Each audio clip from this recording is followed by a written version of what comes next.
Rascal.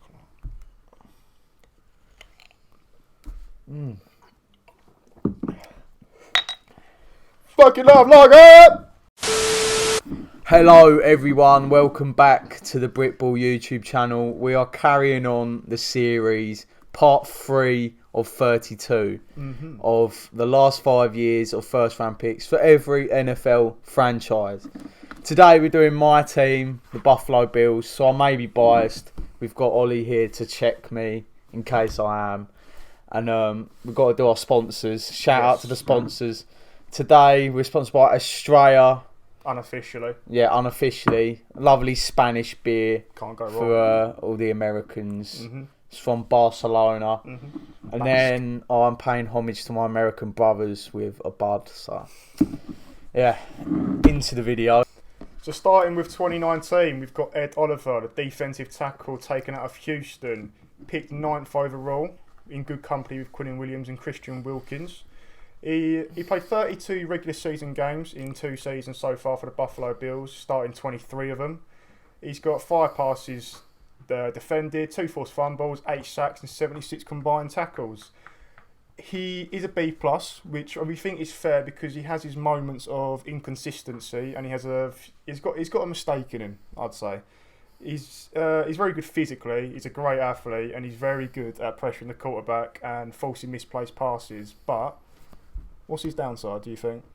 Downside, I think he's a bit undersized for his position. You know, in the interior you want a bulldozer. And there's only one undersized defensive lineman that's really good, and that's Aaron Donald. Ed Oliver's fighting an uphill battle every time. And it can be hard to shift the big dudes in the NFL, you know. He's very muscly for a defensive tackle, isn't he, as opposed to fat. Yeah, he's carrying a lot of muscle. He's quite trim. And, you just feel like he's not really bulky enough to be a man in the trenches and shift people. But then he can get a lot of pressure and he can force quarterbacks out to the edge, which would really help if we had an edge rusher, but we don't. So really, the production isn't seen in the stats. And even though he did get 6 in his rookie year, that's when we had an actual edge presence. And this year we don't have any.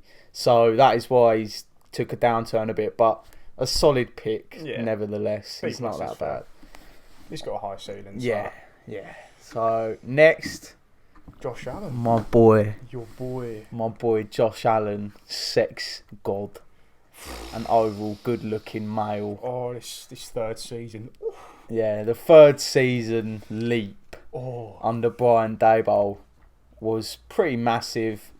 I can't say enough good things about this guy. He was taken in a class where a lot of quarterbacks, went high up, and everyone said at the time he took the wrong Josh, as explained by the 2018 Who's grade. laughing now? Who's laughing now? We took Josh Allen, not Josh Rosen, and Josh Rosen is now rotting on a practice squad somewhere. I don't even. I think he's on the Niners. Is he on the Niners? I last heard him when he was in the Bucks. Yeah, I thought he was in the Bucks, but I think he might be in the Niners now. He's probably farming. He's probably farming somewhere, to be honest. Yeah. So yeah, we've got Josh Allen, a cannon of an arm. Yeah. Cannon, and great rushing ability, and he's 6'5", so he's not a typical dual threat quarterback that maybe is a bit small. He can do it all.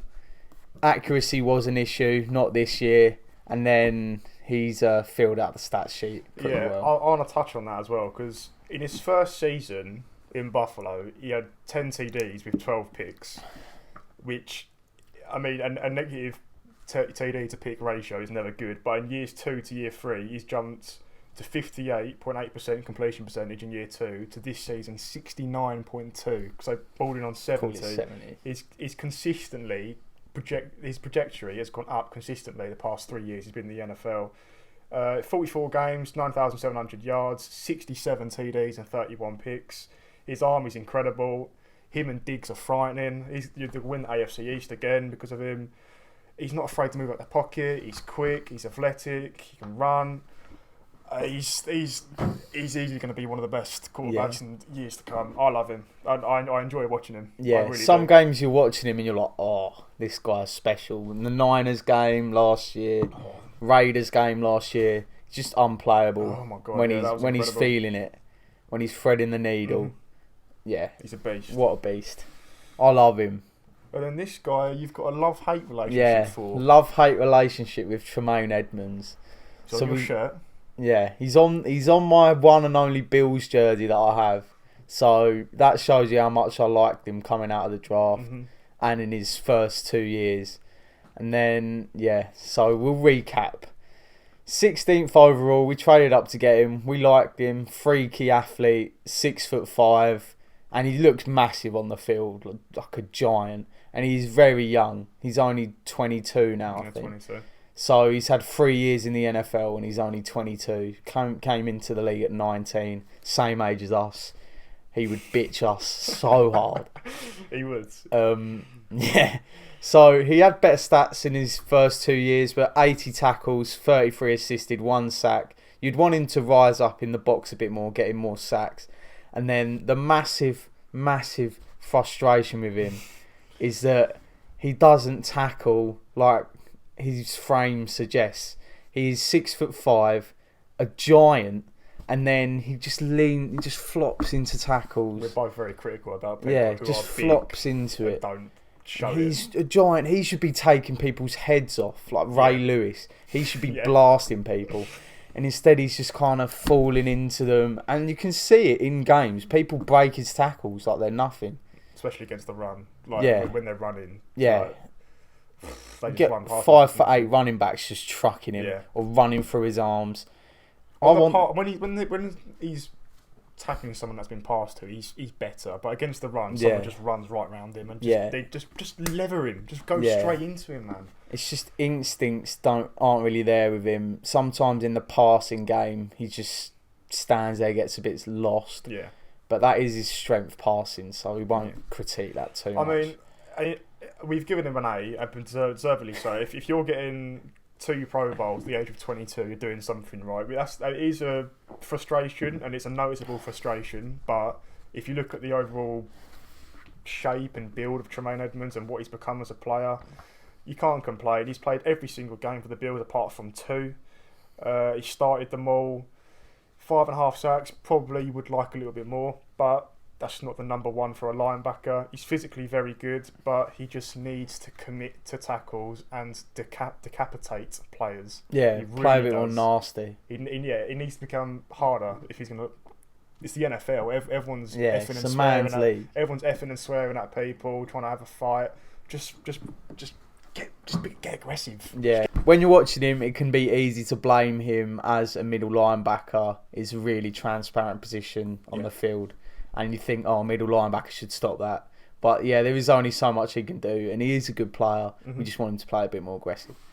Anyways, moving on to Tre'Davious White. Your best pick, I'd say, with Josh Allen. Josh Allen, second best. Yeah, he's in terms of defense. Him and Tremaine, definitely. I say Tre'Davious White. He's incredible. He started 61 games for the Bills. He's got 15 picks. 54 passes defended, 4 forced fumbles, and he's returned all 4 of them. 238 combined tackles. This guy was brought in to replace Stephon Gilmore, and he's done that and more, I'd say. He's very young still, and his rookie season he earned the 5th best PFF rating across cornerbacks. He signed a new contract in 2019, which was the highest cornerback to be paid back then. That's now been taken over by Jalen Ramsey. He's incredible at reading running routes, very quick. He's only 5'11", incredible athlete. This guy is one of the best in this position. Stud. He's a stud. Underrated as well. I don't think people talk about him near enough. No, I hear Jalen Ramsey every single week, and hardly anyone mentions this guy's name. Exactly. This is a lockdown corner. And this year you really saw the effects of his reputation preceding him. He barely ever got thrown to in all the games we watched. He barely ever gets thrown to. And a lot of the teams were targeting our other corners, which are a bit weaker. You know, Josh Norman, old now, wasn't what used to be. People like Dane Jackson, like unknown. And even though we did have the corner that returned the pick 6 against Baltimore, he's not that good. So yeah. Do you reckon that's why he goes under the radar, because he's not thrown to? Yeah, definitely. Jalen Ramsey, you try and stick your star receiver on him, try and beat him, and 9 times out of 10 he'll end up beating him, and he gets all the praise. Yeah. This guy doesn't get targeted because he's actually good, and he goes under the radar. So you can say he's got a quiet game in him, but it's probably because he's not been targeted. Exactly. You're preaching to the choir. Yeah. Right. Next, Shaq Lawson. I'll let you do this one. It's an interesting one, this one, because I think a B is fair. He was drafted out of Clemson. He doesn't play for the Bills anymore. He's on the Dolphins roster. For Buffalo overall, he played 50 games. He started only 17 of them, which he was predominantly a backup. 10 passes defended, 5 forced fumbles, 108 combined tackles during his time, 38 QB hits. So he did pressure the quarterback well. The Bills did decline his 5th-year option on him on his rookie deal. He was always a backup, and in his last year he played 47% of snaps in Buffalo, which was his highest at the time. It's gone up a little bit more since he's in Miami, but 47% as a defensive end. You were brought in as a backup. He performed as a backup. B, probably fair for a backup. He was released because he wanted a lot of money, and they brought in one of my guys, Mario Addison, as a short-term solution to more experience than him, I guess. It was probably the right decision for the Bills to release him, concerning how good he was. He wasn't the best, but he was good. He was solid. The cap situation, you know, you're managing finance as well, and he's a lot cheaper to get Mario Addison in than it was. Yeah, he's getting 3-year, $30 million, I think, from the Dolphins. So if you weren't happy with this guy and you had to release him, all that dead cap space would be a lot greater for him than it would have been Mario Addison. Yeah. So I think it's fair that he was released, but you can't deny he was productive. That's the best way to say. I think it shows this year we missed our edge rush a lot from Shaq Lawson. He was really good sometimes. He had games where he'd just dominate. He had 7 sacks last year for the Bills, so a great player. And he was part of the third best pass or rush defense his last year in Buffalo, and it's not as good since he's left. So you can put the praise on him, but looking at hindsight, I think it was the right thing to do with the cap. Yeah. And he had that great game against Cowboys on Thanksgiving. I remember that, and he was in the camera munching. He was munching Dak the whole game, so that was good. Yeah. Right, next. I'll hate this guy. I'll let my feelings go first, and then I'll let you rip him a new arsehole. Sammy Watkins out of Clemson. I think what hurts the most about this was the fact of how much you actually traded to get this guy. And the class around him. Yeah, and especially the wide receiver class. So he was traded, it was 4th overall, and they traded their 9th pick, the 2014 4th round pick in the same year, and then the following year's 1st round pick to Cleveland to move up. I think it was, how many spaces was it, 5 or 6? 5. Five spaces they moved up. In his first season, he had, what's his name, EJ Manuel at quarterback. So I'll give him some leeway there. And didn't he have Tyrod Taylor? Yeah, and in that? 2015, you had Tyrod Taylor, who brought stability. He brought stability to Buffalo in an uncertain time, and that's when they're stable. That's when players like Sammy Watkins, when you've given up that much draft capital, comes into fruition, and he didn't. He played 37 games, started them all, just under 2,500 yards, 17 TDs, and he caught 55% of his targeted balls that he was. When he was targeted, he caught 55% of them. In his last season in Buffalo, admittedly he was injured. He only played 8 games. He couldn't find his feet when he was given the opportunity with Tyrod Taylor at quarterback. He was injured a lot. Inconsistent, never lived up to the hype. I think an F probably sums up his time in Buffalo. He's had a tiny bit of resurgence at the Chiefs, but I think especially giving up 2 first-round picks and a 4th-round pick as well for a guy that we've given an F. That is atrocious. And I think the guy who gave up that much is no longer in the position he is at the Bills, is he? He's no longer the GM. He's no longer the GM, no. We've got Shagger at GM now. Yeah, you've got our guy. So, yeah, that was a complete and utter bust. But I think that's me putting it nicely compared to what you're going to say. Yeah, well, this guy is a joker. When you look at it, he's someone that spoke out about Buffalo pretty much since the first year we had him. When he should feel honoured that we've traded up so much capital, albeit from a lousy GM. We traded up so much capital to get you at 4th overall for a wide receiver. You should be counting your lucky fucking stars that we chose you that high. Instead, he's speaking out against the City as if it's a shithole, when some people say it is, but I don't know.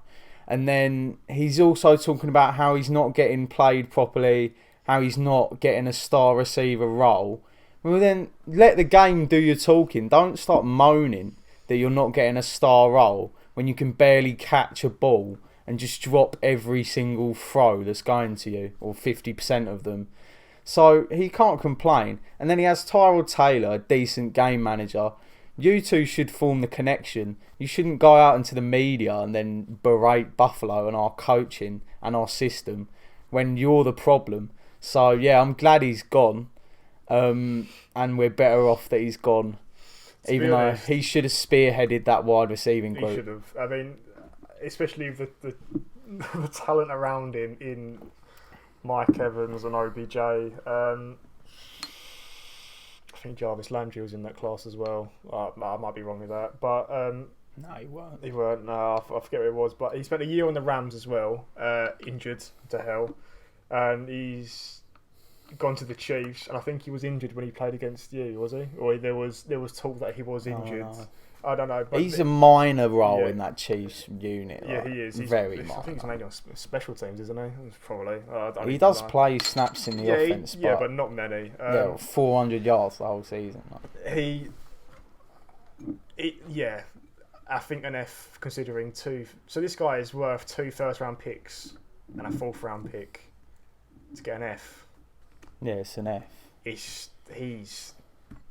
was awful for the Bills, and I think that's me putting it politely. But you've let your... I could rant for 5 minutes about this guy. Yeah, you're a little more vocal about it, but I think we had no wide receivers on that team. He should be the star, but no.